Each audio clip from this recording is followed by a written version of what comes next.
En ce 31 janvier, un grand saint remarquable, Don Bosco. En effet, un saint du 19e siècle. À cette époque, il y avait la révolution industrielle et les enfants des campagnes venaient pour le gain travailler. Mais ils travaillaient très dur, plus de 8 heures. On embauchait même des enfants de 7 ans. Et ce prêtre s'intéressa à sa jeunesse. En effet, il avait été paysan et il sait ce que c'est que le dur labeur de la terre.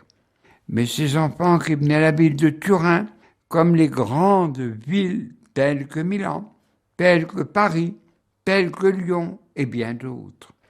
Mais ces enfants étaient inoccupés ou exploités. Et ce prêtre, sans le vouloir, alors il leva ce défi. Oh, cela n'a pas été sans douleur. Mais comme j'ai déjà raconté l'histoire de Don Bosco en 3 épisodes, mais permettez-moi, ce saint, Dieu lui avait donné beaucoup de dons. Le don de voir dans les consciences, le don de faire des miracles, le don de construire des orphelinats. Et cependant, je vais vous dire, il avait aussi ce don. Dieu lui parlait à travers les songes. Et voilà que ce songe que je vais vous raconter, songe d'une nuit de printemps. Une vision la plus célèbre, c'était le 30 mai 1862. Voilà ce qu'il dit à ses enfants. J'ai vu une grande bataille sur la mer. Le navire de pierre, piloté par le pape, est escorté de bateaux de moindre importance, devait soutenir l'assaut de beaucoup d'autres bâtiments qui livraient bataille. Le vent contraire et la mer agitée semblaient favoriser les ennemis. Mais au milieu de la mer, j'ai vu émerger 2 colonnes très hautes. Sur la première, une grande Eucharistie. Et sur l'autre, plus basse, une statue de la Vierge Immaculée avec un écriteau Auxiliarum Christianorium, secours des chrétiens. Le navire du pape n'avait aucun moyen humain de défense. C'était une sorte de soupe qui provenait de ces 2 colonnes qui défendaient le navire et réparaient aussitôt tous les dégâts. La bataille se faisait toujours plus furieuse. Le pape cherche à se diriger entre ces 2 colonnes, au milieu d'une tempête de coups, tandis que les armes des agresseurs sont en grande partie détruites, s'engage une lutte corps à corps. Une première fois, le pape est gravement blessé, mais ensuite il se relève. Puis une seconde fois, et cette fois il meurt, tandis que les ennemis exultent. Le nouveau pape, élu immédiatement après, reprend la barre et réussit à atteindre les 2 colonnes, y accrochant avec 2 chaînes le navire, qui est sauvé, tandis que les bateaux ennemis fuient et se détruisent réciproquement et coulent. Mais qu'est-ce que veut dire ce songe? Don Bosco nous la donne lui-même, pour retenir. En effet, comme aujourd'hui et hier, l'Église est attaquée de toutes sortes. Mais Don Bosco veut nous faire comprendre qu'il faut s'appuyer sur l'hostie, l'Eucharistie, la Vierge et l'autorité du pape instituée par Jésus-Christ lui-même. Et la plus grande perte serait pour l'Église la perte de la foi. Aujourd'hui, plus que hier, beaucoup de nos contemporains à travers le monde renient Dieu, l'ignorent et même lutte contre Dieu. Voilà ce saint, et il nous en a donné beaucoup d'autres. Lorsqu'il était en France, il a fait plusieurs voyages, en commençant par Nice, Marseille, Toulon, Moulins, Paris et le nord de la France. Il a fait des rencontres énormes. Les Français l'appelaient à l'époque le Saint-Vincent italien. On est toujours surpris de cette vie. Il a rencontré 2 hommes très célèbres. L'un écrivain, Victor Hugo, l'autre anticlérical, Clémenceau. Juste une... Si vous voulez, si vous vous intéressez à ce grand saint qui a dépassé les frontières de la péninsule italienne, je vous conseille d'acheter Augustin Auffray, qui a écrit une vie admirable sur Don Bosco, ou alors une véritable belle bande dessinée de Gigé. Voilà ce saint merveilleux. Mais il y eut d'autres grands. Ah oui, en effet. Abraham a vécu ce qu'on appelle aujourd'hui, on appelle ça la Mésopotamie, mais aujourd'hui on appelle l'Irak. Et bien sûr, son père, Téra, père d'Abraham, Abraham est né en Urs. Vous situez, point de vue géographie, l'Euphrate et le Tibre, pour nous situer. Mais cette ville, d'après les recherches archéologiques, fut une ville dont la civilisation était raffinée. Hélas, quand il y a déviation, quand on rejette Dieu, eh bien, il y a la corruption des mœurs et ils adoraient toutes sortes de faux, des idoles. C'est le drame de l'humanité. Le drame de l'humanité, c'est rejeter Dieu et il faut des années pour s'en apercevoir. Cependant, Abraham fuya ce pays, Urs, et alla à Haran.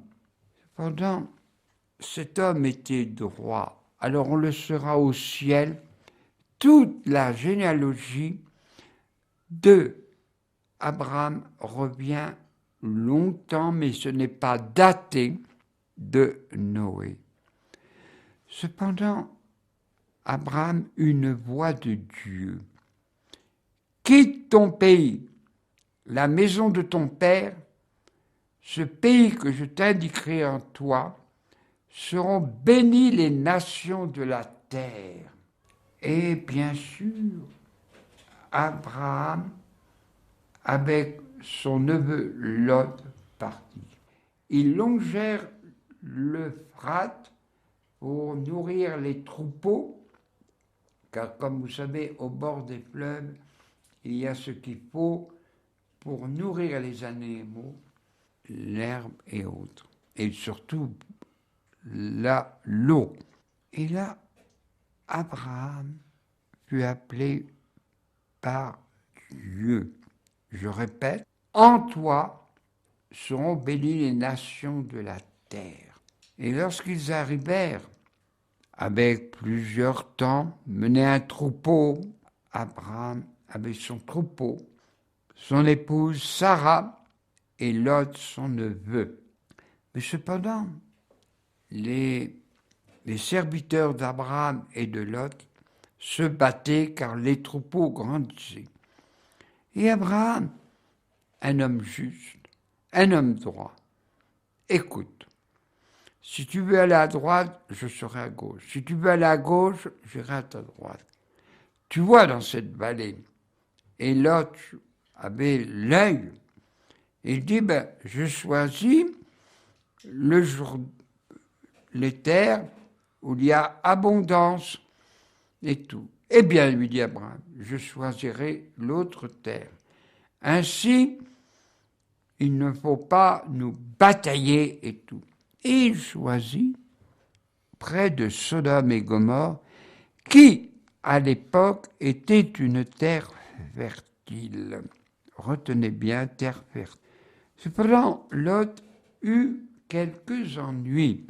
Les tribus se battaient les unes aux autres, et Lot fut prisonnier. Mais Abraham était un homme de guerre qui savait batailler pour défendre des causes très défendables. Il délivra Lot et, bien sûr, alors apparut quelque chose de mystérieux. Bien sûr, tout ce que je viens de vous dire vous paraît inconnu. Apparut le roi de la paix, dont nous disons à la messe, le canon 1, Melchisédek, ce roi de la paix. Aussi il rencontra Abraham. Mais Abraham eut beaucoup d'épreuves.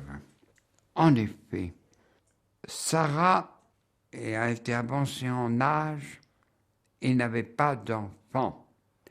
Ne soyez pas choqués de ce que je vais dire, c'était les mœurs de l'époque. Sarah dit à son homme, « Tu partageras la couche avec notre servante égyptienne Agar, et là sera assurée la postérité. » Et bien sûr, elle eut un enfant qu'on appela Ismaël.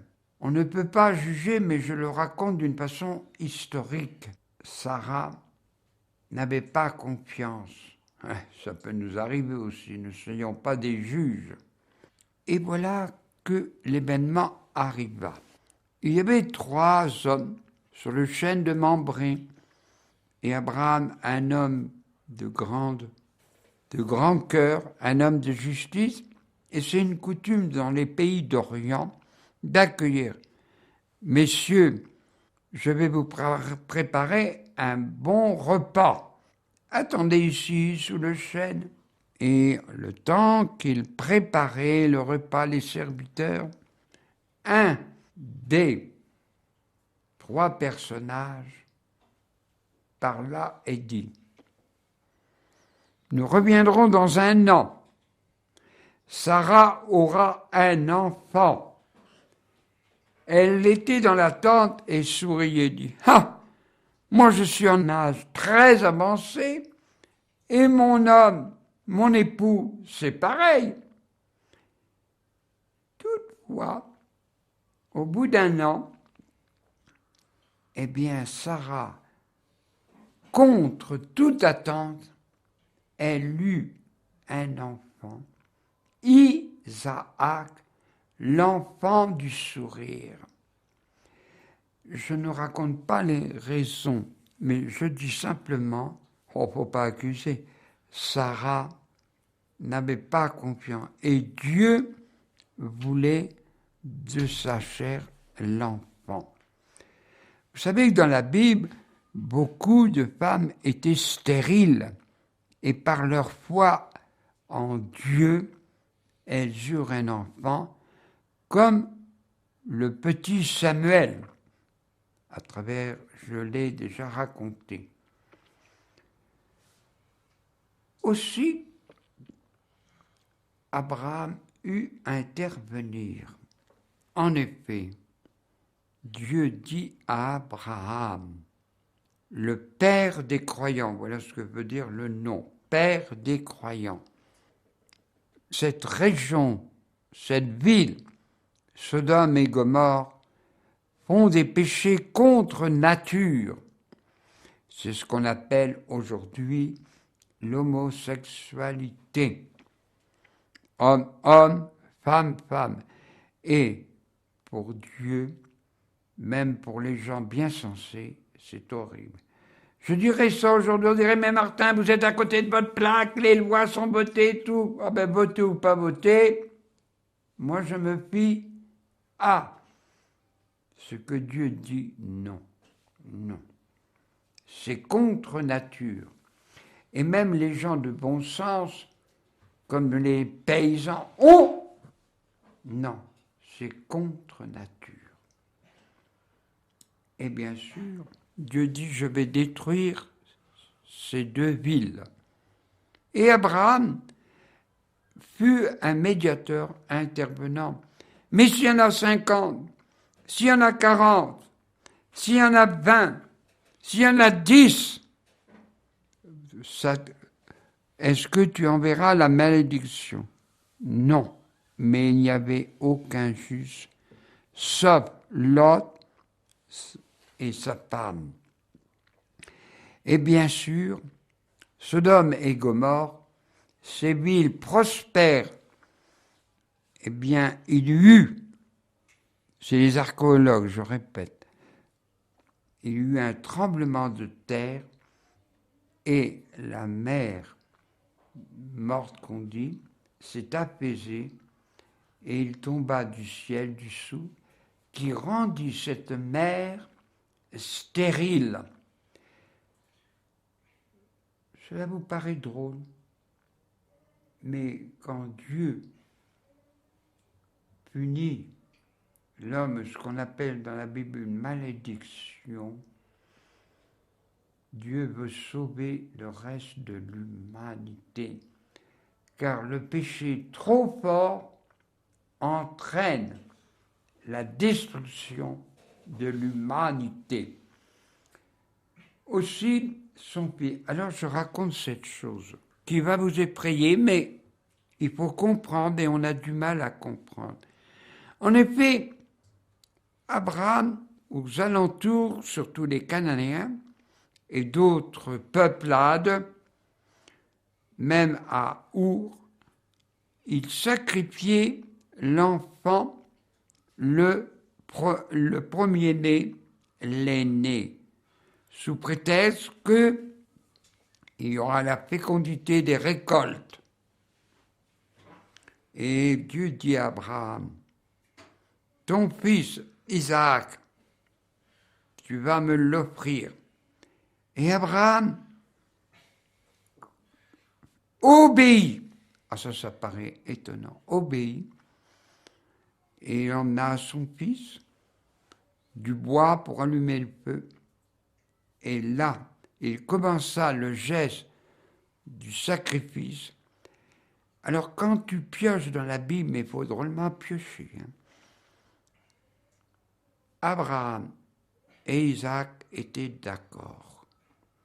Et lorsque Abraham, avec grande peur sûrement, eh bien un ange dit, non, ne tue pas ton fils.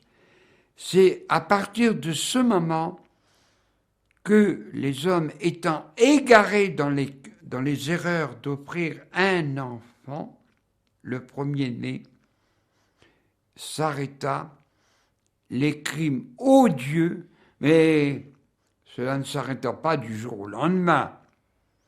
Aujourd'hui, on dit « Oh, quelle horreur, quelle horreur, oh, attention les yeux, quelle horreur !» Mais nous, avec la technique, on tue bien les enfants dans le ventre de la mère. Là, c'est un péché contre Dieu. Ah, comme argument, on dit, c'est un amas de cellules. Mais dans la pensée philosophique, surtout dans la pensée chrétienne, la personne humaine, bébé soit-il, embryon soit-il, il a une âme spirituelle et son corps, 3 dimensions. Alors ne soyez pas choqués de ce que... Et bien sûr, il eut le mariage d'Isaac avec Rebecca. Aussi, Abraham est le père des croyants, le père des croyants de 3 religions. Le peuple d'Israël, bien sûr, le peuple chrétien et nos frères musulmans, mais se réfère plus à Ismaël.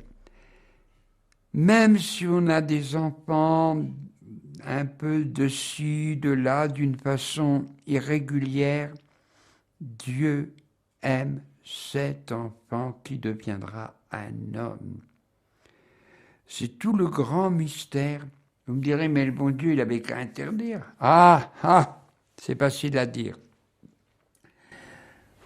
Il y a des choses qu'on ne comprend pas, mais c'est pas grave. Le tout, c'est que ça pénètre dans notre cœur. Et quand on dit le Magnificat à la fin, en faveur de nos pères, en faveur d'Abraham, sauver notre race. Abraham, père des croyants, et c'est le grand croyant qui est le plus connu dans le monde religieux, ce qu'on appelle les religions monothéistes, qui sont les juifs, les chrétiens et aussi les musulmans.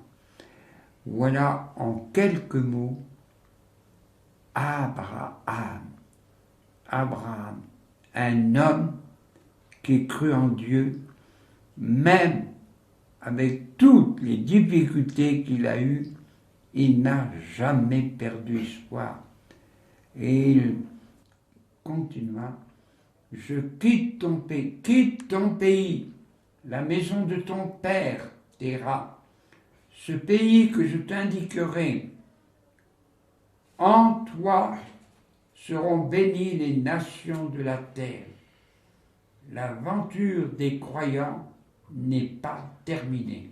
Merci à toi, bon peuple de Dieu.